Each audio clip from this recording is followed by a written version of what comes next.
¿Quién ha escuchado hablar de cambio climático? Todos. ¿Qué es cambio climático?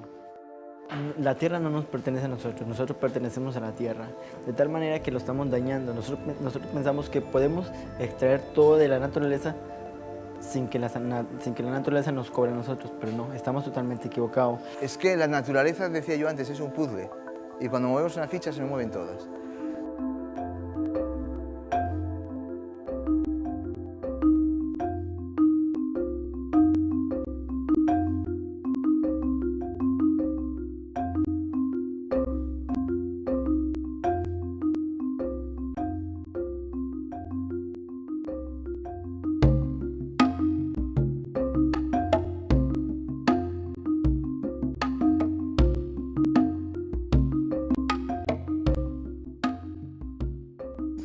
La cuenca del Río Fríos es el lugar idóneo donde poder hacer estudios, es un sitio muy bueno donde poder evaluar la incidencia del cambio climático, al ser precisamente una cuenca hidrográfica.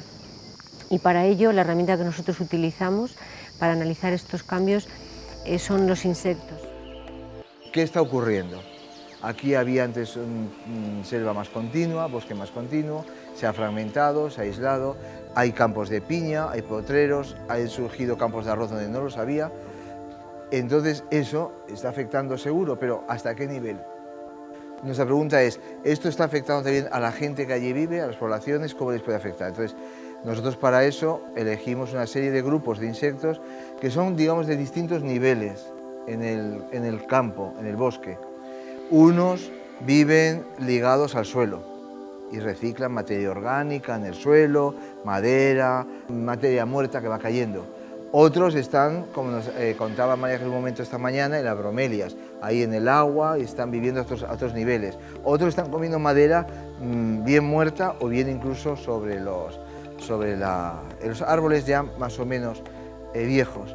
Entonces, es decir, estamos a distintos niveles del bosque, entonces nosotros vamos a utilizar esos insectos como nuestra herramienta, como el termómetro que decía esta mañana. Este es el termómetro que nos va a decir si hay fiebre.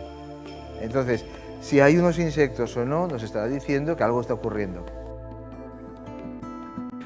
Muchas veces queremos eliminar todo el bosque para poner grandes plantaciones, porque nos parece que eso nos va a rendir económicamente mucho. Pero a lo mejor cuando analizamos el bosque, nos encontramos con que el bosque, cuando del grande al pequeño, hemos reducido más del 50% los animales que viven en el bosque.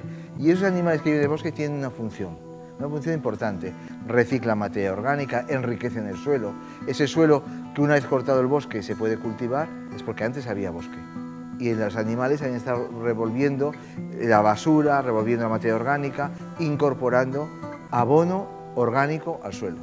Cuando eso lo eliminamos y plantamos un monocultivo, al poco tiempo el cultivo se lo ha comido todo. Y ya no hay animales que estén reciclando ni echando materia orgánica. Entonces, esos impactos dañando poblaciones de insectos, al final terminan dañando los polinizadores, por ejemplo, que son los necesarios para producir frutas, producir semillas, para que cualquier especie se pueda reproducir. Y hasta ahora no habíamos visto la necesidad, o sea, no le habíamos valorado a una abejita, ¿no? Porque la vemos como una abejita, pero ya poco a poco se empieza a entender, la gente empieza a entender que sin esa abejita hay plantas que no dan. Ya aquí, por ejemplo, el maracuyá lo están polinizando a mano, porque ya los plaguicidas eliminaron a los polinizadores. Esto son las larvas de los escarabajos, ¿eh? La fase de la larva es la fase que deshace la madera. Entonces, los escarabajos viven en la selva, pero la parte más importante que no vemos generalmente son estas larvas. Estas larvas son los que van destruyendo madera y comiendo la madera podrida. Y entonces, cuando desaparecen, nos están indicando que en el bosque algo le está pasando.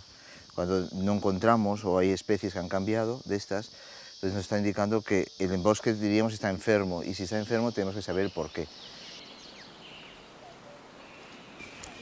En el agua de las bromelias, el agua que se acumula de la humedad y de la lluvia del bosque húmedo, sirve de medio de desarrollo para muchos grupos de insectos. Y el que yo estudio en concreto es unos dípteros que cuando son larvas, aquí hemos encontrado dos ahora, se desarrollan alimentándose del agua de las bromelias, de la materia orgánica que se acumula en el agua de las bromelias. Por eso es tan importante que llueva en nuestros bosques y que se mantenga esa humedad y sobre todo ese acúmulo de agua en las bromelias para que den vida a toda esta serie de insectos que se están desarrollando dentro, porque cuando se hacen adultos estos dípteros polinizan las flores de los bosques. Entre más pequeño es un parche, entre más aislado está, más biodiversidad se pierde. Entonces nosotros estamos cogiendo un parche de un tamaño relativamente grande, digamos, de más de 80 hectáreas y otro relativamente pequeño de menos de 10 hectáreas y los vamos a estudiar y vamos a comparar, digamos, qué está sucediendo en cada uno de ellos. 150 descritas, pero se piensa que puede haber hasta 400. Los pobladores de la cuenca del Río Frío van a tener un registro bastante completo de las especies de animales y vegetales que tienen. Partiendo de ese conocimiento, que es básico y que es esencial, podremos seguir avanzando en estudios pues un poquito más concretos, como el que nos trae a nosotros, que es ver cómo la fragmentación de los bosques, realizadas por distintos motivos, por motivos agrícolas, como pueda ser la plantación de la piña o por hacer potreros o por, en fin, tradicionalmente por muchos motivos, pues puede estar repercutiendo negativamente en la biodiversidad. Es algo que parece obvio, que parece fácil de entender, que cuanto a la vez que el bosque se va haciendo más pequeño, a medida que el bosque se va haciendo más pequeño, va a haber menos biodiversidad, pero lo que queremos es cuantificarla para poder dar herramientas después, y cuando ellos, por la razón que sea, tienen que proceder a hacer una tala o al revés, o quieran empezar a suplantar las zonas que hay ahora baldías o en cultivos, irlas sustituyendo poco a poco por árboles, saberles decir con qué especies vegetales deben de hacerlo, hasta qué tamaño debe de tener ese parche para poder mantener un poquito de equilibrio entre lo que son sus necesidades vitales de desarrollo y a la vez no agredir a la naturaleza.